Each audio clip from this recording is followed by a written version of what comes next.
People don't want freedom. They want boundaries, rules, protection. Hi everyone, welcome back to Outside Xbox, where today we're talking about Call of Duty Advanced Warfare and whether it can save the Call of Duty franchise. I guess first thing we need to address here, guys, does Call of Duty need saving?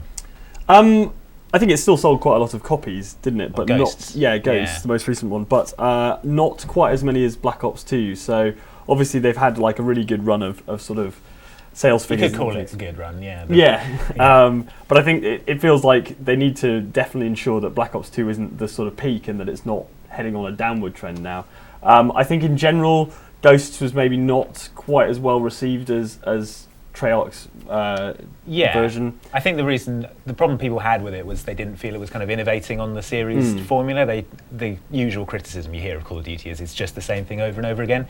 But it had a dog, so it did have a dog. That was different. But then I think that looking at what they've released so far for Advanced Warfare, that trailer, there's different stuff in it. People got exo suits and stuff, and this is the first game when they've had a 3-year development cycle. So hopefully, a bit more time to kind of spend on the game. Yeah, I think that's the key thing with Ghosts. Although people were maybe a little down on it, I think the two things you've got to look at is one, they were preparing a game for 2 new consoles, obviously, which work differently, and while still trying to prepare an Xbox 360 and PS3 version as well. The other thing is that they were trying to do all that within 2 years. Now, Advanced Warfare solves those 2 problems. Obviously, we don't have any new consoles to worry about, and also they have a full 3 years. This is the first Call of Duty that will have a full 3-year dev cycle since, I guess, probably Modern Warfare. Yeah. So, Jane, you've seen the trailer. What are your kind of initial reactions to it? Were you excited by it? My initial reaction was that the near future, slightly higher tech but still realistically sci-fi military fandango is something we saw in Black Ops. We sort of saw in, well, not that Ghost was high tech, but it was also set in the near future. Yeah. But we're looking a little bit further in the future, like another generation, and I guess like military hardware advances pretty fast. But my first thought was it's not a revolution. The difference maker in the single player and then the way it feels and the way it plays mechanically, though, is going to be the exosuit, which is like the centerpiece technology. Yeah, right. So you can do crazy stuff with this, right? You can hover in midair. You've got magnetic gloves that you can use to cling to surfaces. So I guess like the claim that it's not innovating at all, this is like this is how they're going to do it. Yeah, and I think we've sort of got used to a bit more mobility in Titanfall in terms, and that was a great element of the game. You know, as fun as the Titans were, actually just running around as a pilot was a lot of fun. So I think they copied Titanfall. No, not saying that, but I'm just saying that actually just a little more sort of energy to it and a little more speed and things is something that would appeal to me certainly. I also like the fact that one of the small tidbits that we've picked up on is that you can actually, throughout the storyline, upgrade your suit in different ways and spend points. So actually, although it's not going to be an RPG anytime soon, I do like the idea that you're going to be able to prioritise what you want your exosuit to do. How's that going to fit in the narrative? How's that going to work? Well, I mean, we don't know, I guess, but it might be that there are multiple ways to approach different objectives, and that actually, if you have a cloaking thing, you can maybe stealth past people, or if you have a thing that allows you to punch a man into space, you can just pile in and start punching. You see, that would be really interesting if you could do like a stealth build and like a combat build and things like that. I would find that would, for me, make it more interesting to actually play a Call of Duty campaign. I think the other key about the storyline, which is all that has been talked about so far, they've very, very small amount of detail in the multiplayer at the moment, but the great thing is these guys at Sledgehammer have, certainly the guys at the top, have a history with Dead Space, which is a game which is extremely suspenseful, great pacing. And pacing is something that I think, with each Call of Duty feeling like it has to up the ante and stuff, we've got into a situation where you play the campaign and it's a good sort of 6 to 8 hours of everything exploding in your face. And I think it feels like Sledgehammer are actually going to have the confidence to kind of dial that back a bit and actually reintroduce that kind of like roller coaster of pacing, and and that will actually help those big moments feel bigger, because you've got the downtime and actually elements of horror as well, which is kind of obviously another thing that would be great to see come over from that experience on Dead Space. Yeah, they describe a torchlit, darkened segment in an abandoned school or something in the Game Informer article. That sounds a little bit Dead Spacey, perhaps. Not supernatural horror. No, that would be That'd be interesting as well. Yeah.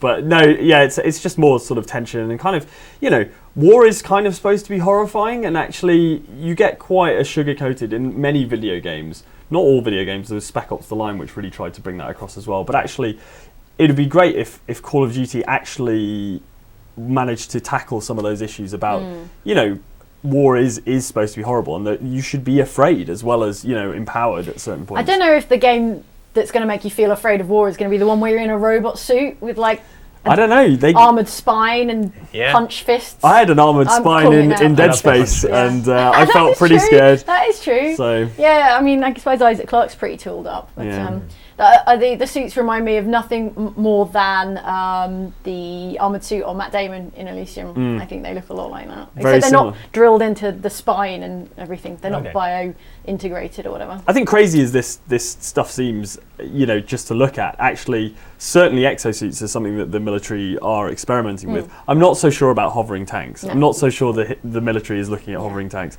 But the exosuits, and so I think the designs in Elysium are probably informed by the very same things as the designs here. But that's that element of authenticity that people do demand. So they're really leading with Kevin Spacey in their sort of marketing materials so far. So they've had like big name actors in Call of Duty before, but they haven't really made such a big deal about it. We had like Kiefer Sutherland was in World at War. Yeah. I think the difference is that it's Kevin Spacey's face, and that actually does make a big difference. You've had these great actors, but obviously they've been hidden behind, character models and things like that. This time it's Kevin Spacey's face moving like Kevin Spacey's face is supposed to move, and playing his character from House of Cards. Yeah, basically. Pretty much. But that's cool. He seems like a strong character, an interesting one. He's very much a corporate man, not interested in installing democracy in these countries. He's saying, actually, if you just rule them with a literal iron fist, his name is Jonathan Irons.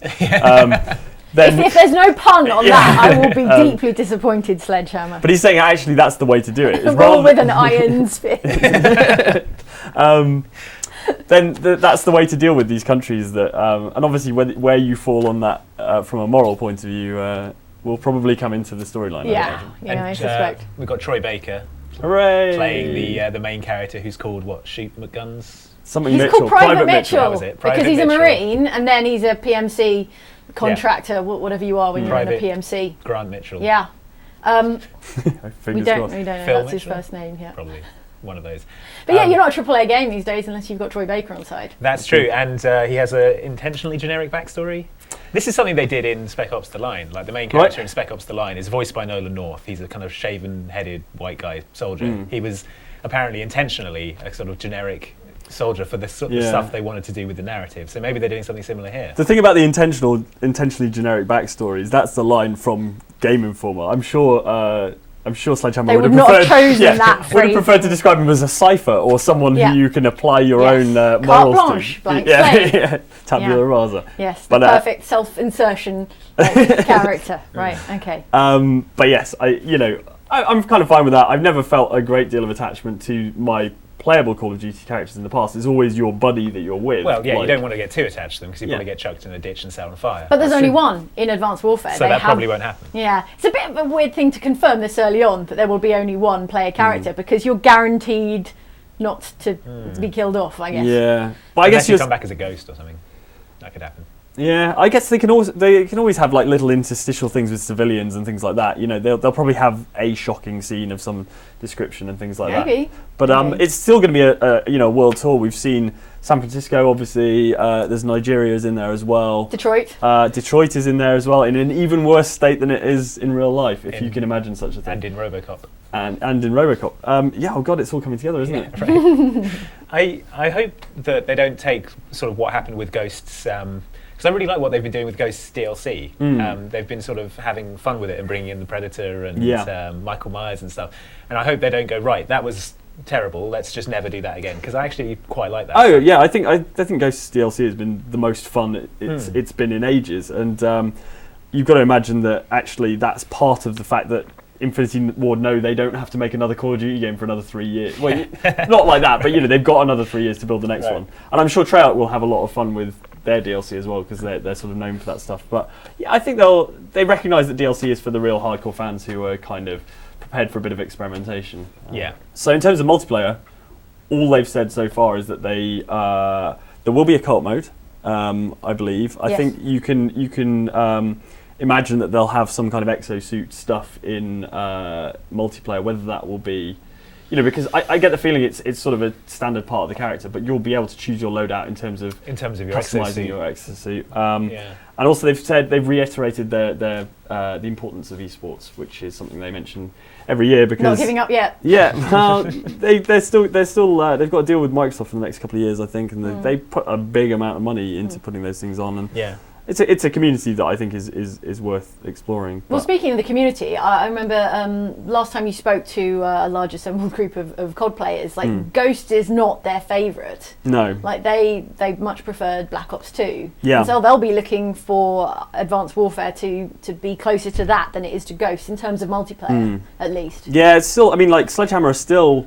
I mean, they contributed to the multiplayer on Modern Warfare 3, but they're still going to define themselves somehow with multiplayer. I think we're going to see a different version of multiplayer Yeah. that will be distinctly Sledgehammer's take on it. I think even the name, they're clearly trying to align themselves with those sort of modern warfare games rather than like Ghosts and Black Ops. So Yeah, I think yeah. that's very much a sort of statement of intent that they're sort of winding it back to those games rather than what's been happening recently. Yeah, absolutely. And I mean, everyone was expecting that this would be Modern Warfare 4, and I guess Advanced Warfare is sort of the next trilogy. It's supposed to follow on, clearly, Yeah. and be reminiscent of those Modern Warfare games. Sounds quite like Advanced Warfighter. Yes, it does, yeah. And I struggle with that quite a lot. So do we think this is a kind of a positive step for the series? Are you looking forward to it? Yeah, I think so. I think the extra time, Sledgehammer, with their experience on Dead Space, I think pacing is going to come back to the Call of Duty campaign, which is a good thing. Much as I like to see monuments explode, I think this is going to be a good campaign. How about you, Jane? I think it's about giving Sledgehammer the benefit of the doubt for now because they haven't